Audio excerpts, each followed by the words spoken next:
I'm starting. This call is now being recorded. Yes. So, good morning, everyone. In the last class, I did talk about continuity of a function.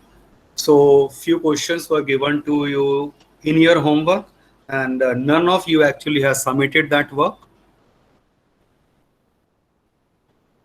So, quickly check out. I'll just give you the basic hint. Find the value of k for which this function is continuous at pi by 4. And continuity का मतलब clearly क्या हो गया? Limit x to pi by 4 fx is equal to value of the function, or in other word value of the function k given है, तो k actually is nothing but limit x to pi by 4 of function, which is sin x minus cos x over 4x minus pi. So now you have number of ways, I mean at least two approaches are known to me. We can solve this question looking at the numerator and comparing this with a sin x plus b cos x, and then using the root of a square plus b square, divide and multiply by that factor, you can proceed. Or if you want to follow a simple approach, let x minus pi by 4 is y. इसे देखकर x minus pi by 4 को जैसे ही y रखा, obviously when x is approaching to pi by 4, y will clearly approach to 0, and the limit will change in terms of y. Y will approach to 0, and from here what is the value of x? X था pi by 4 plus y. तो यहाँ x की values replace कर देंगे pi by 4 plus y, and here also, or in the denominator x is pi by 4 plus y, and then minus pi. Solve this, you will get your required answer.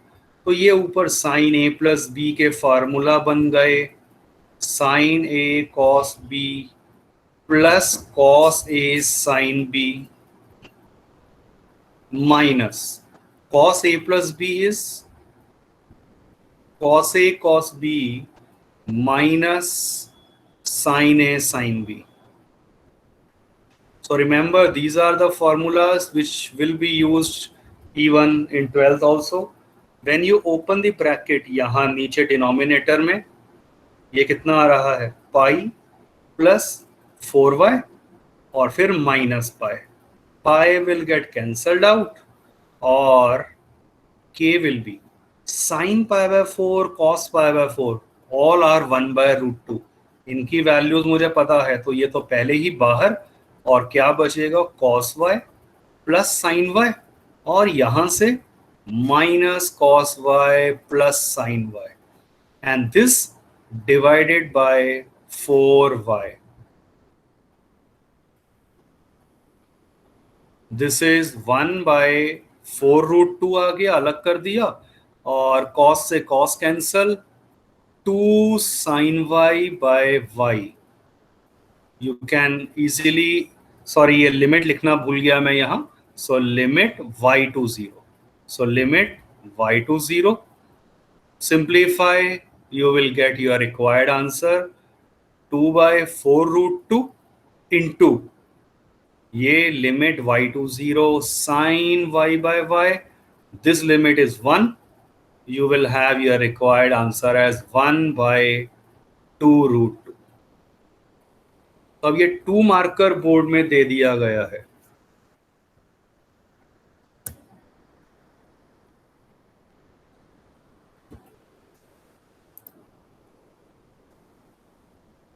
Please check out the solution.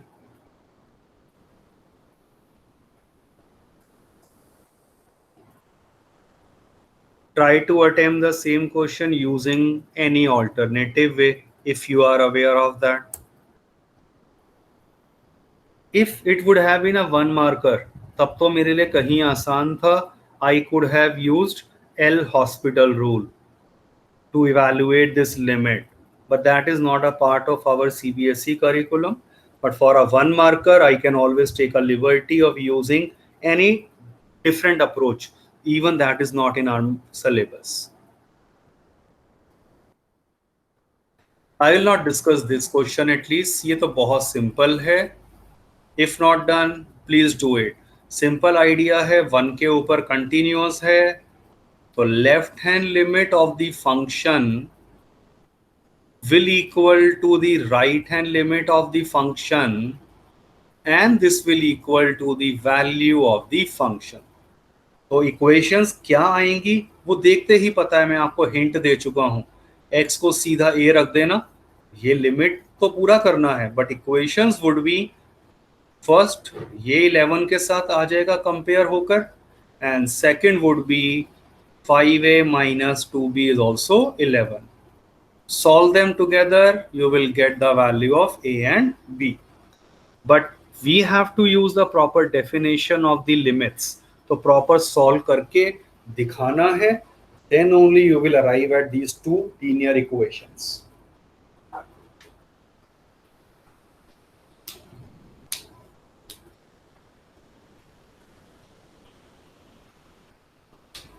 Find a if again this function is continuous at 0. तो 0 पे continuity का मतलब क्या हो गया? Left hand and right hand limit are same. So what is left hand limit at 0? वो बन जाएगा limit h to 0 f of a minus h. a अपना 0 है, f of minus h 0 से लेस. कहाँ थे हम? यहाँ पर. तो ऊपर वाली डेफिनेशन में x की जगह लिख दीजिए minus h. But when you put h is equal to 0, आप चेक करिए h को 0 करते ही I am getting a finite value. Sine pi by 2 1 होता है, तो लेफ्ट हैंड लिमिट आपकी सिंपल a आ गई. अब हम बात करते हैं राइट हैंड लिमिट की. That is limit h to 0 f of a plus h, लिमिट h to 0 f of h, और अब हम अप्रोच कर रहे हैं राइट साइड से. तो ग्रेटर देन 0 पे definition is this, replace x by h. No more change, सिर्फ h हो जाएगा यहां पर. And recall class 11th, even in our assignment same limit was given to you. Any idea how we should find out this limit? Anyone? Bhanu, I will discuss L hospital separately. ठीक है, because that is not required as far as CBSE is concerned. So if possible, I share few notes or I will prepare a small video and then share it with you. Check out इसे कैसे करेंगे इस limit को. ये 1/h³ तो चलो बाहर, tan को लिख दिया sin by cos.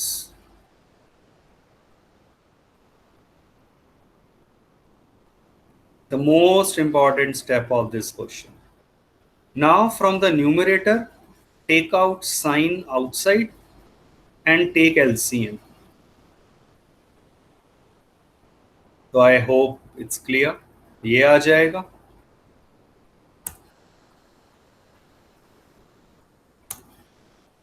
How to evaluate this limit? Rationalise कर दीजिए इसे 1 प्लस cos h से. Reason, look at the numerator, sin h, और ये क्या बन जाएगा इन दोनों का product, 1 minus cos square h. नीचे h³, एक cos h आ गया, and 1 is this. If you note carefully, it will reduce to 1 minus cos square. Sine square होता है साइन क्यूब, एच क्यूब इसको दे दीजिए and separate the limit. I am doing it quite fast because ये 11th के अंदर ये सब कुछ हो चुका है. सो फर्स्ट लिमिट अगर देखें ध्यान से, दिस इज 1 का क्यूब, और यहां h को जब जीरो करा, cos 0 is 1 actually. So that will become 1 upon 1 into 1 plus 1, 1 by 2. So according to question, क्योंकि फंक्शन कंटिन्यूअस है, left limit equal to right limit, and check कर लीजिए this is also the value of the function.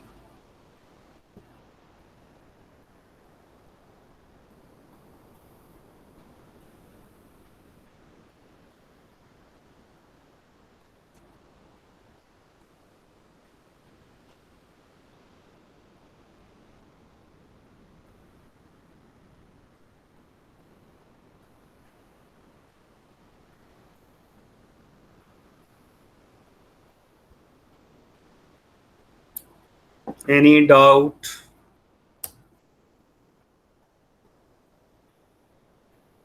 No, sir.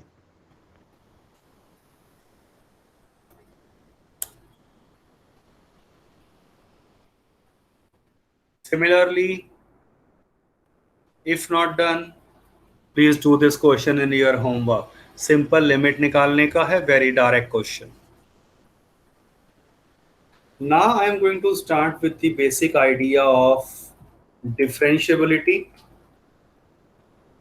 And recall again in class 11th only we did talk about differentiability, finding out the derivative of a function, first principle method which use the definition of limits, and then we derived and concluded and found certain formulas.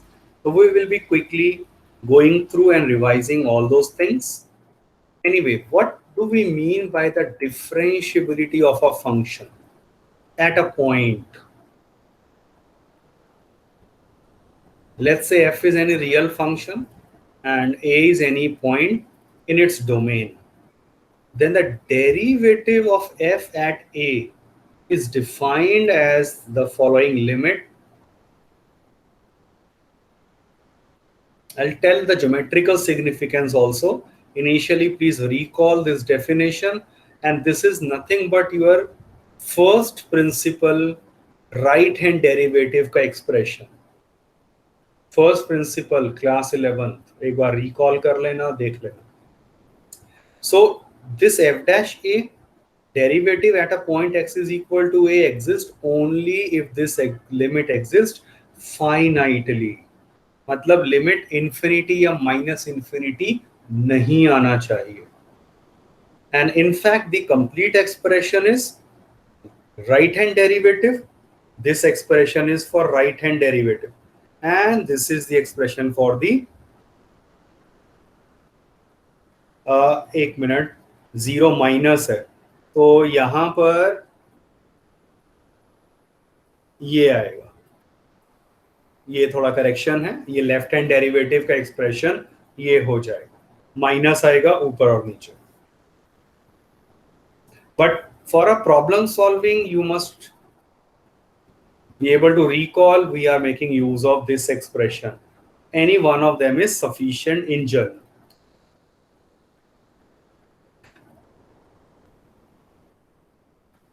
Differentiability of a function का वैसे meaning क्या रहा था अगर मैं geometrically बात करूं तो simply if I say my function is derivable at x is equal to say 1, it gives me the guarantee that there must exist a unique tangent at that point. I'm repeating, if I say my function is differentiable at x is equal to 1, so if I graph that function at x is equal to 1, I will be having the unique tangent. So existence of the unique tangent line is guaranteed if we say my function is derivable at a point x is equal to a. And if it is a function in some specific defined domain, so any value x is if chosen from that interval, the formula will remains the same. तो जो पिछले में हमने यहाँ a लिखा था, एक particular point लिखा था, उसकी जगह अब जर्नल पॉइंट आ जाएगा x जो उस इंटरवल में गिवन है, उस पर्टिकुलर डोमेन में गिवन है. तो this is the more general formula and the exact expression for the first principle. Now these are certain notations.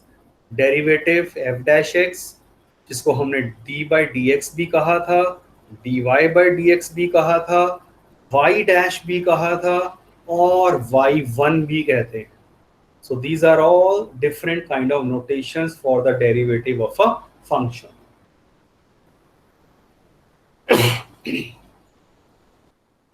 So few results on differentiability. If a function is differentiable at a point A, it is also continuous at that point. In simple word, differentiability always imply continuity. But converse is not true. तो ये तो हो गया कि differentiable function तो continuous है, but every continuous function need not to be differentiable.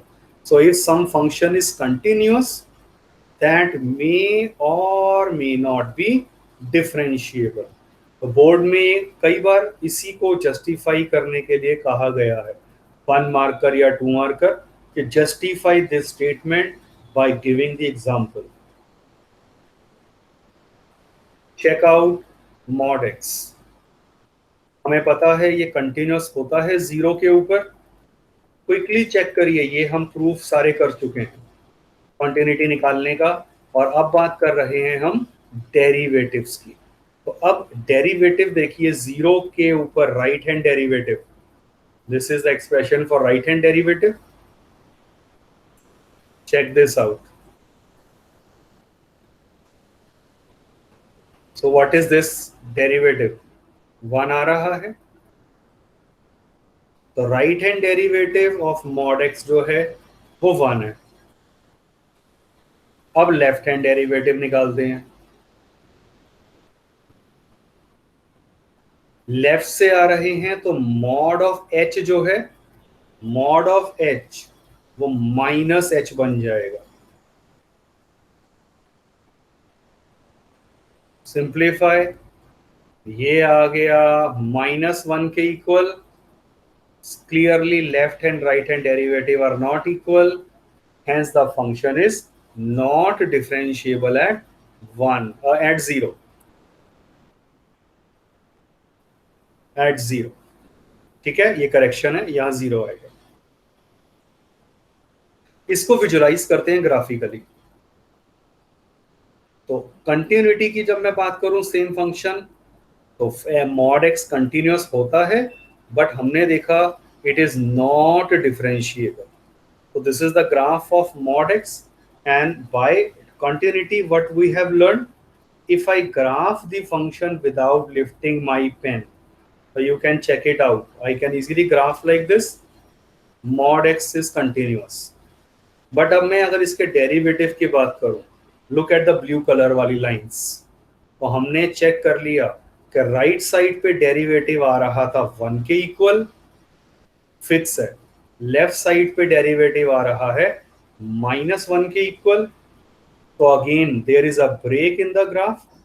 ठीक है, तो जो डेरिवेटिव है, हमने क्या कहा था कि इस पर्टिकुलर पॉइंट के ऊपर, जहां मैं डेरिवेटिव की बात कर रहा हूं 0 के ऊपर, यूनिक टेंजेंट मैं ड्रॉ कर सकता हूं. तो यहां पर आई can not draw the unique tangent. आप इसे टेंजेंट कहेंगे, इसे कहेंगे, इसे कहेंगे या इसे कहेंगे. So I can not have a existence of a unique tangent at the point x is equal to 0, hence it is not differentiable. वो ये ग्राफ हम हमेशा नहीं बनाएंगे, एल्जेब्राइकली आपको ये जस्टिफाई करना आना चाहिए।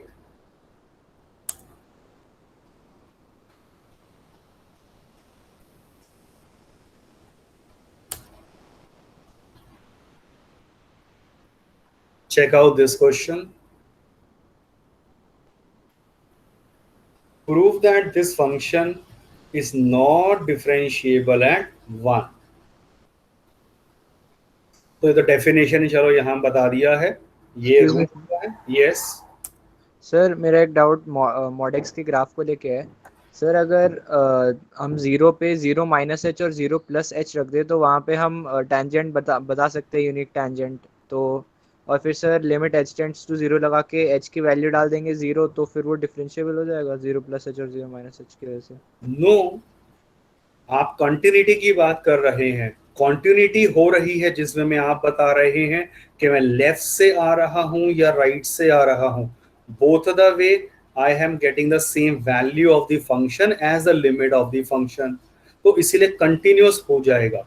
बट डिफरेंशिएबिलिटी का एक सिंपल आइडिया मैंने आपको बताया है, दो वे में आप समझ सकते हैं। एक ये, अगर किसी भी ग्राफ में पॉइंटेड एज आ जाए, ये पॉइंटेड एज आ रही है, चेक इट आउट।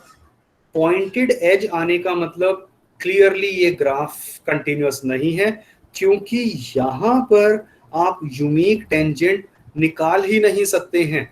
आप इसे भी और इवन इसे भी टेंजेंट कह सकते हैं, तो इन्फिनिटली मैनी टेंजेंट्स की बात हो जाएगी इस केस में। Uniquely it will not be defined. और दूसरा वे वही है सिंपल समझने का कि मैं एल्जेब्राइक डेफिनेशन से चेक कर लिया।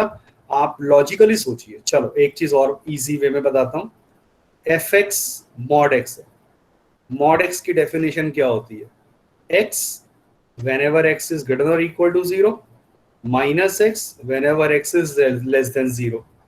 ठीक है, अब ऑलरेडी आप डेरिवेटिव पढ़ चुके हैं वैसे तो जब x पॉजिटिव है, what is the derivative of x बताइए? x का डेरिवेटिव 1 होता है, 1 और माइनस x का derivative sir minus 1 upon x square. -1 का डेरिवेटिव -1 ही होता है। माइनस x का डेरिवेटिव आप 1/x का बताने लग गए। Yes sir.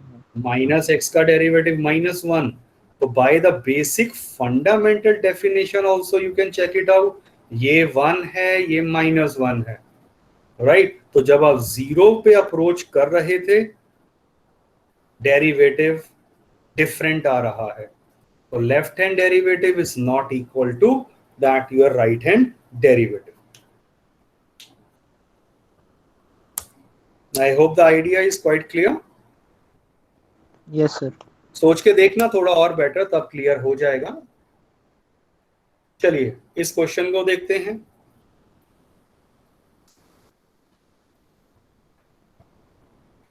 Eight x is equal to 1,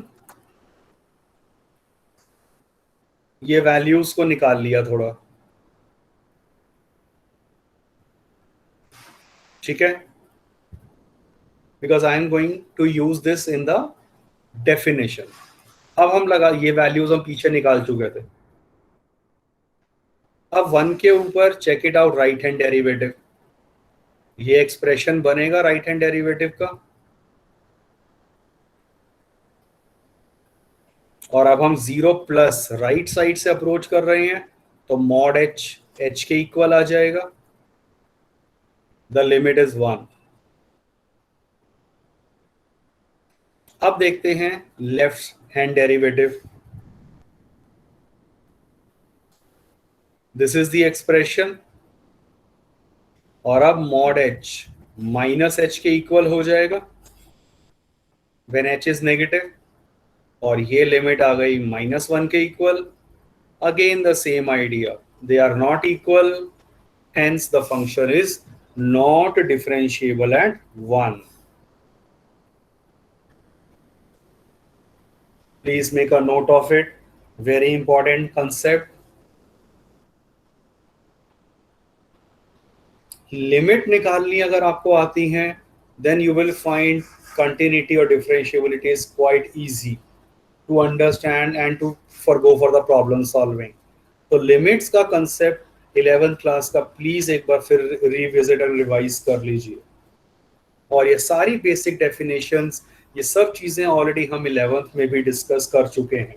via assignment also few similar questions were discussed.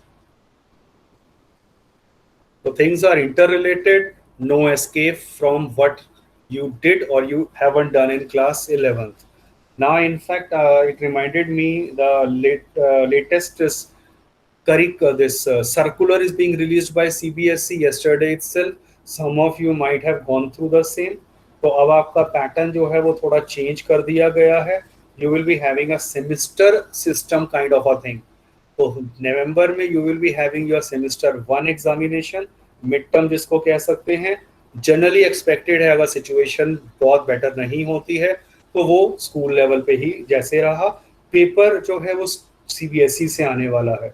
School is not going to prepare the paper for class 12। Paper will be prepared by CBSE and they will be appointing some official जो school में visit कर रहे हैं। अगर situation better है तो physical exams हैं, नहीं तो शायद possibly online only, God knows only कि क्या होगा। बट डू रिमेंबर, जैसे 11th के लिए भी अब क्या हो गया, आपके लिए 12th के लिए आपके 11th क्लास का वेटेज पॉसिबली 12th के रिजल्ट में काउंट किया जा सकता है। अगेन दैट डिपेंड्स कि क्या सिचुएशन आगे की होती है। अगर 12th आपका आगे फिजिकल में आ गया तब शायद इतनी प्रॉब्लम नहीं हो।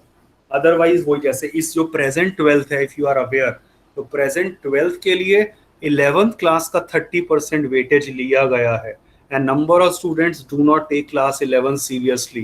This is a universal accepted fact. I know this is wrong but I really don't know why it is happening, but number of students do not take class 11th in a true spirit, and that's probably the reason they do not have the basic understanding of most of the concepts which I am going to use in 12th class. So please, my humble suggestion to both all of you, एक बार फिर से देख लीजिए 11th के जो चीजें use हो रही हैं, you must be well aware of them. Syllabus का डिलीशन का है, जुलाई के अंदर वो चीज़ आने वाली है एंड प्रोबेबली जैसे लास्ट ईयर किया गया था वैसे ही 30% डिलीशन का आ जाएगा। तो जैसा मैंने बताया था कि मैंने एक दो चीज़ें हैं ऑलरेडी आपको करवा दिया है बट वो डिलीट में आ जाएंगी, like elementary transformation, properties of determinant, but as of now that is very much in our syllabus. तो आपका जो अब नेक्स्ट वीक में ही यूनिट टेस्ट है उसमें वो सब चीज़ें आ रही हैं। प्लीज रिमेंबर दैट सीबीएसई ने ऑफिशियली अभी तक कुछ भी डिलीट नहीं करा है, तो unless we have that official notification we need to consider everything. Anyway, check out this question.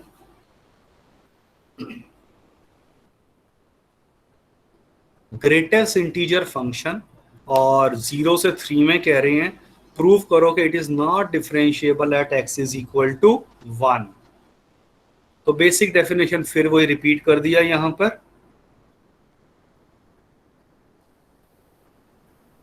One के ऊपर आप चेक कर लीजिए वैल्यूज। ये वैल्यू कितनी आ रही है, ये वाली value, can anyone tell me? ये यहां लिखा नहीं है सॉल्व करके, ये कितना आएगा? Greatest integer of 1 plus H कितना होगा? H is that is 1 only. आप चेक करिए 1 प्लस एच, 1 में कोई एक छोटी सी वैल्यू ऐड हुई है तो 1.1 हो गया, मान लो ये 1.2 हो गया। अगेन ग्रेटेस्ट इंटीजर की डेफिनेशन से ये आंसर 1 हो जाएगा।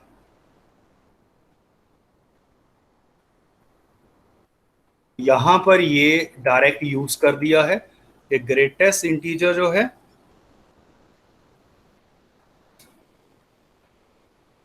ये चीज, ये 1 के इक्वल रख दिया। What is this limit, anyone? Will it be 0 और infinity? Sir 0। Check it out. This is 0 upon not 0. H is approaching to 0. H 0 के इक्वल नहीं है, तो इसलिए ये नॉट डिफाइंड भी नहीं थी, 0 के इक्वल आ गई। अब बात करते हैं लेफ्ट हैंड लिमिट की। लेफ्ट हैंड में देखो फर्क क्या पड़ेगा, अब जो हम ये 1 + h कर रहे हैं बट यहां तो h नेगेटिव है, तो 1 में से अगर आप 0.1 भी माइनस कर देते हैं, ये 0.9 बन जाएगा फॉर एग्जाम्पल, और इसका ग्रेटेस्ट इंटीजर 0 हो जाएगा। And now this limit is -∞। Clearly limit अगर फाइनाइट एग्जिस्ट नहीं करती है, the function is not differentiable.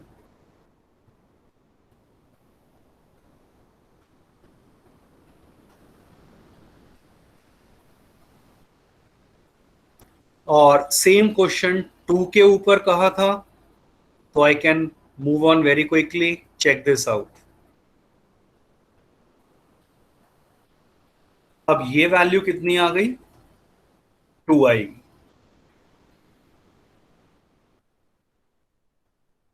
Substitute किया, exactly same idea. Left hand limit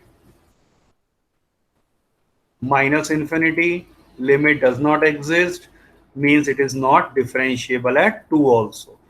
In fact, greatest integer function is not differentiable at all integral values. Integer वाले point के ऊपर greatest integer कभी भी डिफरेंशिएबल नहीं होता है, and second thing, non integer के ऊपर वो हमेशा डिफरेंशिएबल होता है। ये आप अपने आप चेक कर सकते हैं। Now coming to certain rules of derivatives. So if u and v are two real functions, fx and gx की जगह यहाँ u and v कह दिया, तो सम में ये लीनियर ऐसे डिस्ट्रीब्यूट हो जाता है। This is your product rule. अब आपके इस डायरेक्ट फॉर्मूलाज को हम अप्रोच कर रहे हैं।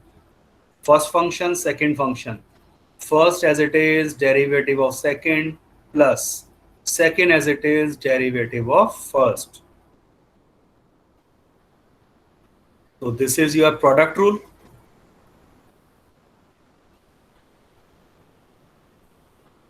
और फिर ये आपका क्वोशिएंट रूल आ गया। Recall this quickly.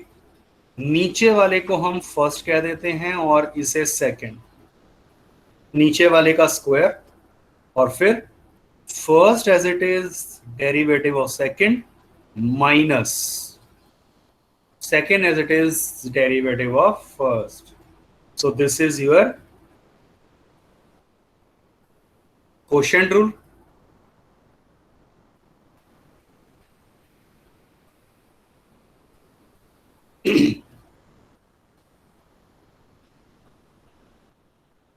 Now let us consider very simple questions. ये क्विक सब चीजें 11th की भी कवर हो जाएंगी। So this is one formula, x power n का डेरिवेटिव nx n माइनस 1, और स्पेसिफिकली पर्टिकुलर केस होता है रूट x। रूट x का derivative 1/2√x। Learn it. The derivative of e power x remains the same. a power x का derivative a power x into log a। नहीं भी लिखा but this is e, base यहां पर e होता है। log x का डेरिवेटिव 1/x, again we are assuming the base as e here. sin x का derivative cos x, cos x का derivative minus sin x. What is the derivative of tan x? Anyone? So minus sec square x. Sorry, sec square x, not minus. Yes. Minus नहीं आता, is secant square x. ये वालों में आता है। Yes. Cosecant x का derivative minus cosecant x cot x. And जो भी co से शुरू होते हैं, को से, उनके डेरिवेटिव नेगेटिव होते हैं।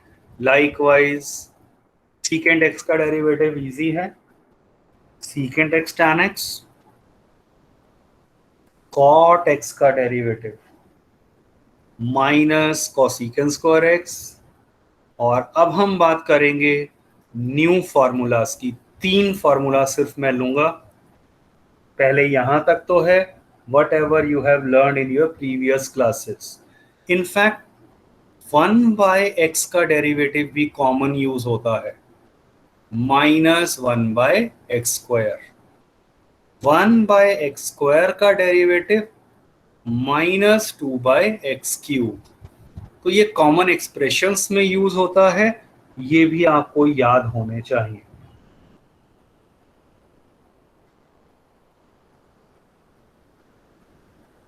List of finally 3 new formulas inverse trigonometry based। sin inverse x का डेरिवेटिव 1/√1 - होता है।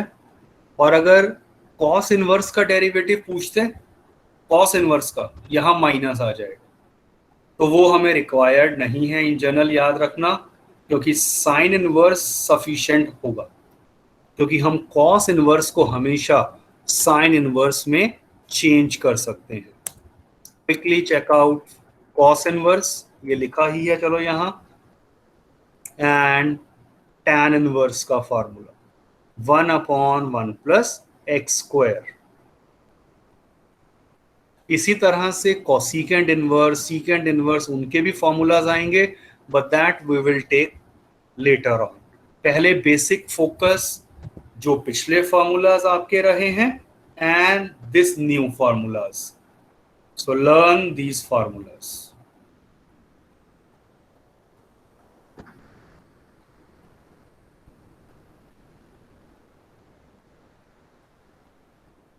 Any doubt to anyone?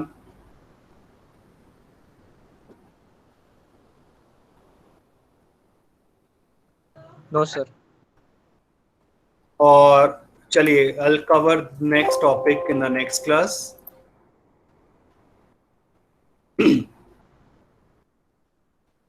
चलिए, you can leave the meeting. I'm ending the class. Thank you and have a good day.